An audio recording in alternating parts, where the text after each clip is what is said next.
Morning, Trainiacs. Gosh, that furnace is very eager to not keep this place at minus 20 like it is outside. Yeah, it actually got down to minus 20 earlier.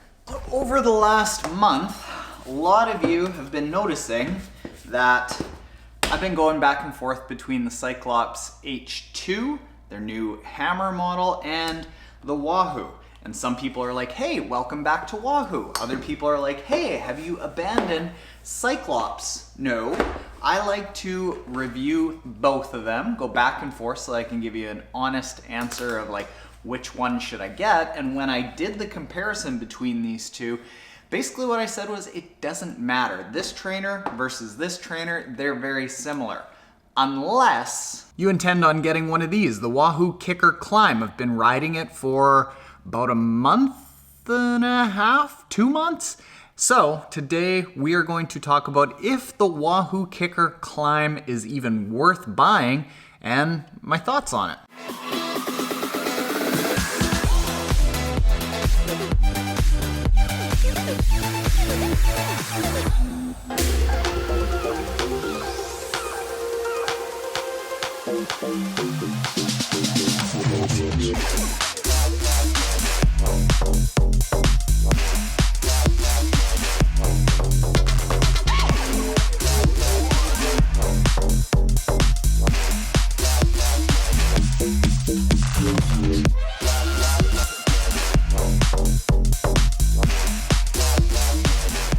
Just wrapping up a 1 hour ride, mostly in zones like 1 and 2, but as I've incorporated into the Team Trainiac plans, these rest rides are not just totally off.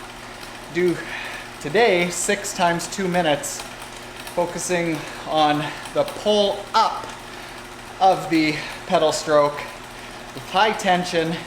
Get my hands way up high like this, focus on a nice tight core. As you know, I'm all about muscle recruitment. As many muscles as we can recruit to do the work, the better. And 3, 2, 1, 1 hour.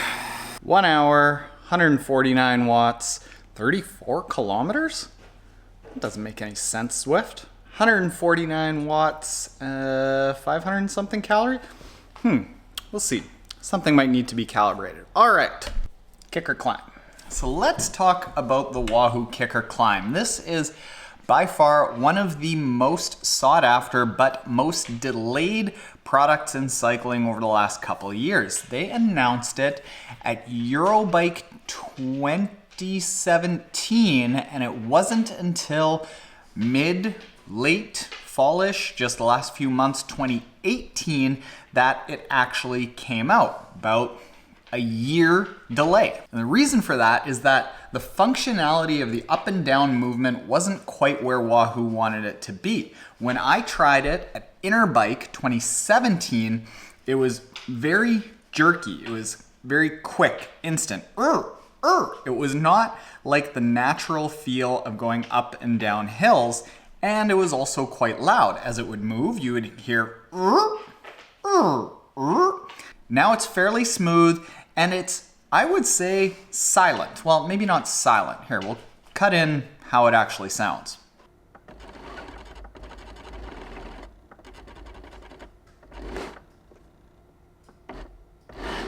But in the background noise of the Wahoo KICKR, which is virtually silent, you hear the KICKR, but you don't really hear this. So I think all of what they were trying to do is basically just make it more user-friendly, less raw, less rough around the edges, less of a prototype model and more of a really nice finished model that functions well in people's pain caves. So let's get into a few specs. $600. It has to be paired with one of the 2017 or newer Wahoo KICKRs. That's the Snap, that's the KICKR, that's the new Core.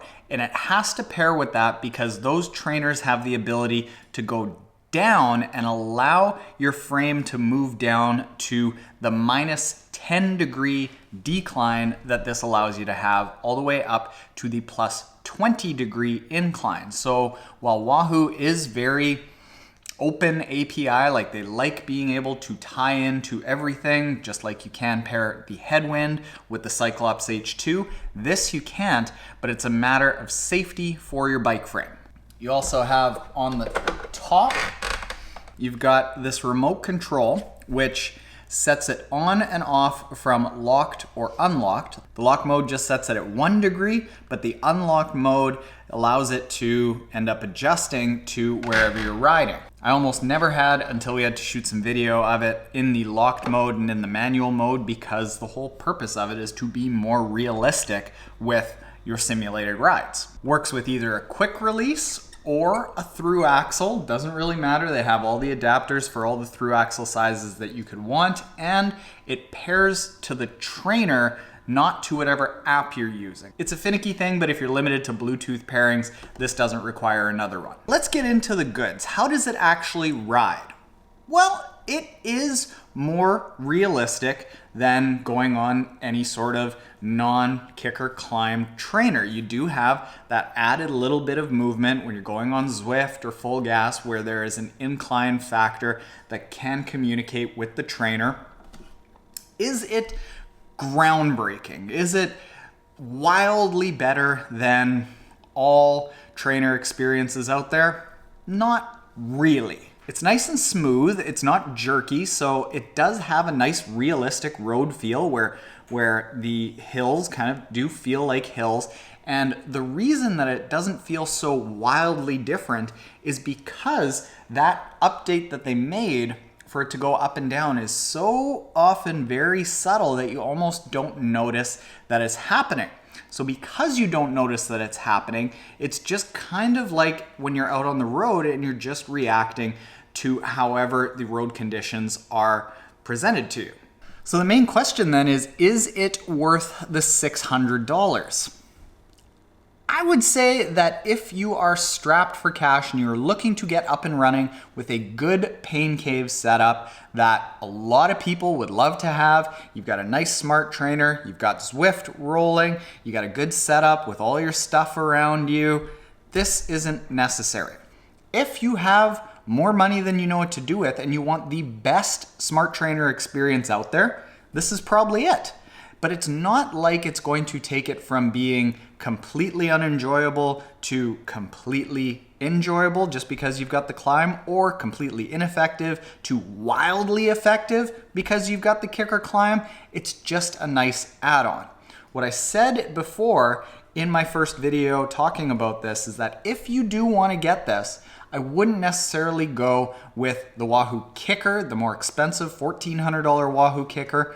I'd go with the KICKR Core, the less expensive version, to save that money and put it towards this. And I think because you've saved that money, you're paying, I believe it works out to about $225 more than just buying a Wahoo KICKR.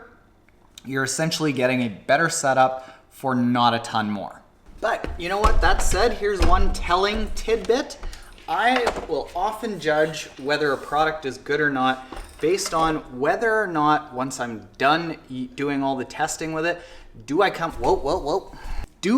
back to that trainer after I'm done all the testing and just use it because I enjoy it? And in the case of the Wahoo KICKR Climb, the answer is yes. Like, I have it set up on the bike right now because it's just a nice addition. So that's kind of telling.